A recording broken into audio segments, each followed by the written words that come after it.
Are you familiar with the quote, "The best revenge is a life well lived"? I'd like to submit another quote in a similar vein. The worst life lived is a life forgotten. Just under a month ago, in the midst of all the stay-at-home orders, I found myself at the grocery store. As I went down the aisle looking for a certain bag of chips, I saw someone at the end of the aisle, an old friend. I pushed my cart towards Kim, who I hadn't seen since she'd moved about an hour away 2 years prior. As I neared her, she turned towards me and I smiled with a, "Hey, Kimmy." She replied back with an awkward but polite, "Hi." It took me aback, but I realized I was wearing a protective mask.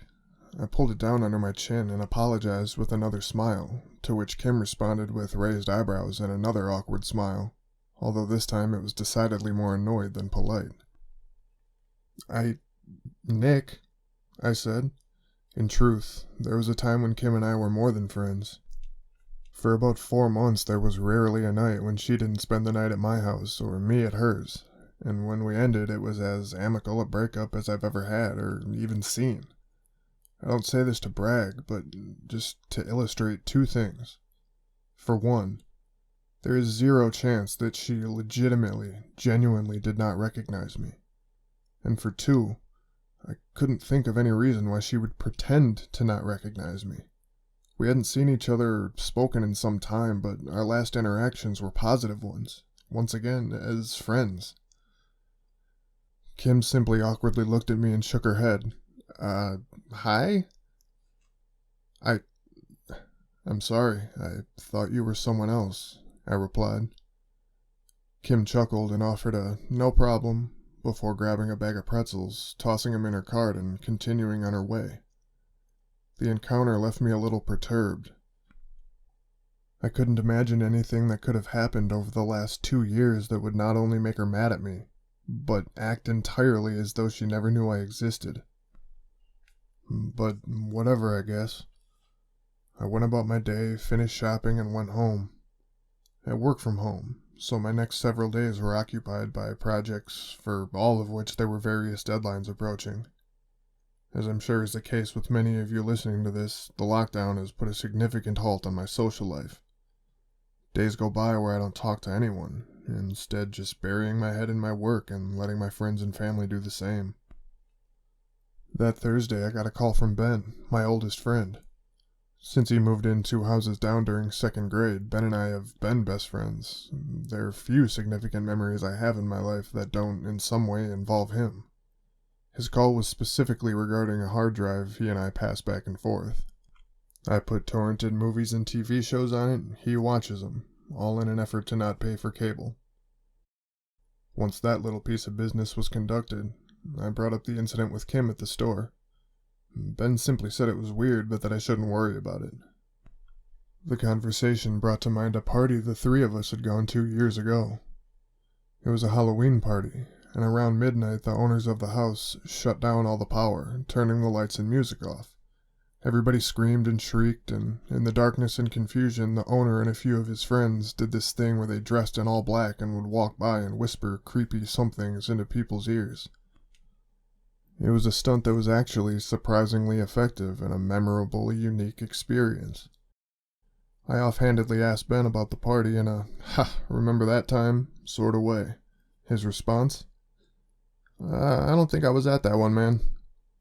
I remarked that he definitely was, to which he replied that he must have gotten drunk to the point of blacking out that night.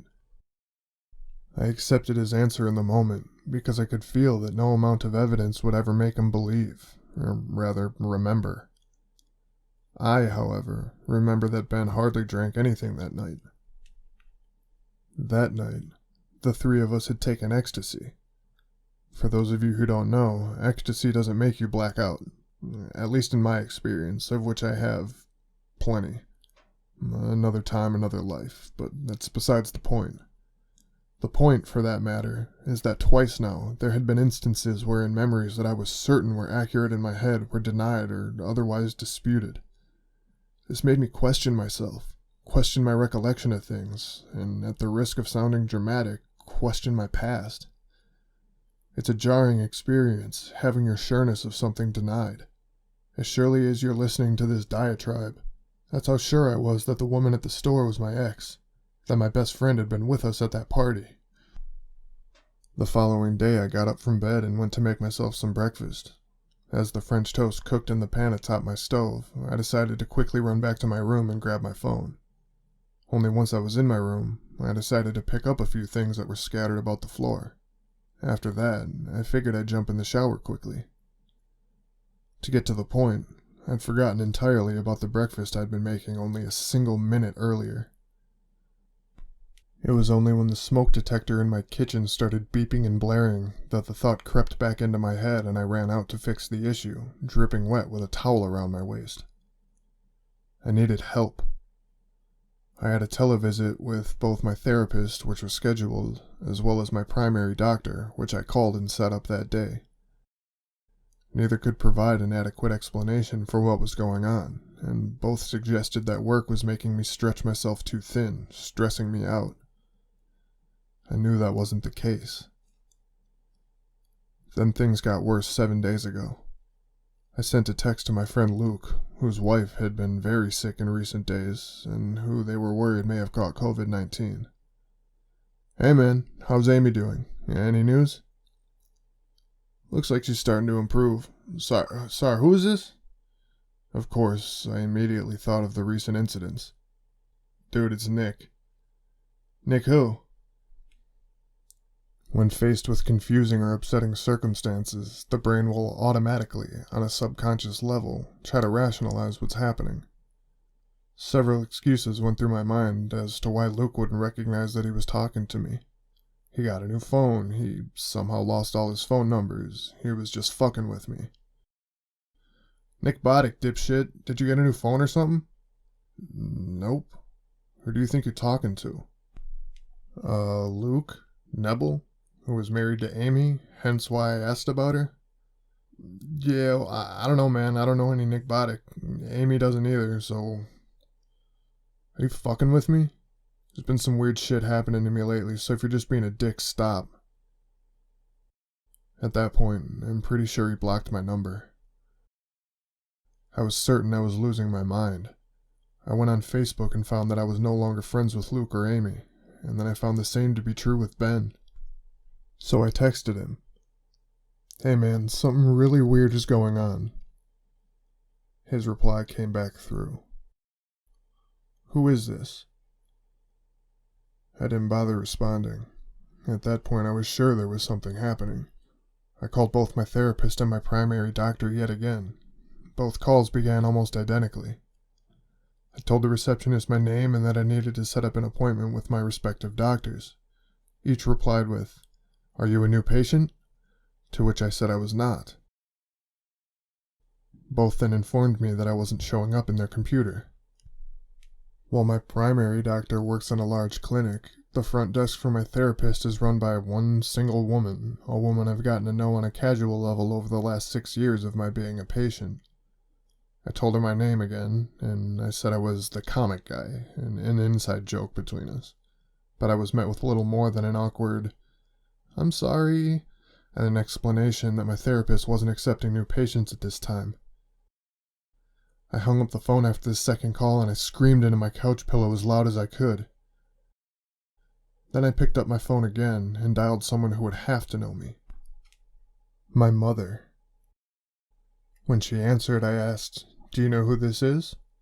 And her reply was, "Well, you're either a criminal who steals people's phones and calls people's moms, or you're my second favorite son." The joke being that I only have a sister. I breathed a sigh of relief and told her what was going on, from the people forgetting me to the random lapses in memory that had been plaguing me since that breakfast incident. She agreed that it was strange and frightening, but assured me that she knew who I was and that she would never forget, something that did indeed help to calm me down some. After we finished talking about the bizarre goings-on happening around me, my mom mentioned that she'd been cleaning out the crawl space at her house and had found a box of comics from my childhood that she thought I might want to add to the collection I've been accumulating during adulthood. I was absolutely interested in doing so, and as such, we planned that I would stop by the following day, which would be 4 days ago from now. The following day, I arrived at my mom's house, a place that for the last lifetime I've simply just walked into whenever I showed up. That day, the door was locked. I fumbled with my keys and slid the silver one into the deadbolt and let myself in. "Hello, your second favorite son is here." The house was quiet, but my mom's car was in the driveway, so I knew she was home. "Mom? I'm calling the cops. Just leave." I heard my mom's voice call out from the kitchen, and just barely caught a glimpse of her as she peeked around the threshold. There wasn't a hint of levity in her voice. Instead, it was a tone that I wasn't sure I'd ever heard before. It was a tone filled with fear, with uncertainty. "Mom?" I called out, pulling my safety mask below my chin. My eyes began welling with tears as the realization dawned on me that the last thing my mother would ever say to me, the me she recognized and knew, was a lie. It's me. It's your son." My mother's voice shook. "I don't have a son. Please leave. The police will be here in any minute now." "What do you mean you don't?" I started responding, then looked around, my eyes landing on a collection of pictures and frames sitting atop an end table next to the couch. The same pictures had been on that end table for years. One of my mom and I when I was a toddler, a similar picture of my mom and younger sister, and a picture of me holding my sister, who was 11 years younger than me when she was a baby. Only the picture of my mom and sister remained on the end table. On one side of it was my sister's 7th or 8th grade yearbook picture, and on the other was a picture of my Uncle Adam holding my sister, not dissimilarly from the way I was doing so in the picture it had replaced. On the walls were more pictures, none of which featured me. It was as though I'd been erased from the life of the person I loved most. I'm sorry. I must have the wrong house. I didn't mean to scare you. Please, I'm sorry." I managed to get out as a wave of emotions crashed into me. I hurried out the front door and went to my car, the scourge of defeat overcoming me as I drove back home. To add insult to injury, when I arrived back at my apartment, I unlocked the main door, and while walking past the mail wall where my downstairs neighbor Patricia was checking her mailbox, I said hi, and was asked by a neighbor I've known for 4 years if I was new to the building. I simply ignored her question and trudged upstairs. It's a very painful experience, the feeling of fading away. On a literal level, I've never been afraid of death, but on an existential level, it is perhaps the scariest thing my mind has ever pondered. I think, on some level, that no person wants to die having left no impact on the world. Such an impact could be as simple as knowing you once made someone's day better, or as complex as dedicating your life to charity work and more. I find it difficult to put into words the feeling of knowing ahead of time that when I die, there will be no impact that was made, that there will be no one who acknowledges my death because to the world, it will be as though I were never here. I began writing this 2 days ago. These things that have happened, they may sound frightening, and when I began documenting them, I truly thought that I was experiencing the worst thing that I would ever experience. But yesterday, it became clear that I hadn't yet hit that point. Today I went to check Facebook and found that I'd been logged out. I couldn't remember my password, so I requested a new one, but I was informed that there was no account attached to my email. The same went for my Twitter and my Instagram. I went about creating new accounts on each of them, starting with Facebook. I was unable to recall my birthday, and the dominoes toppled from there. This site is the only one that wasn't erased from existence, but I'm sure it's only a matter of time. It looks as though I've made some popular posts on some site called Reddit, but you likely won't ever recall reading them. I can't remember if Nick Boddick is my actual name or just a username. My own memories of my life are restricted to those that I was smart enough to write down over the last 2 days, which I've been reading and rereading for 30 hours now. I don't remember if I was the type of person who wanted to leave my mark on the world. All I am certain of is the fact that knowing I will not be doing so it's crushing. It's a pain I feel deep in the pit of my stomach. All those life experiences and joys and loves and friends and family and achievements and dreams and aspirations just swirling around, never again to be reflected upon and yearned and strived for. Because my friends forgot me. My family forgot me.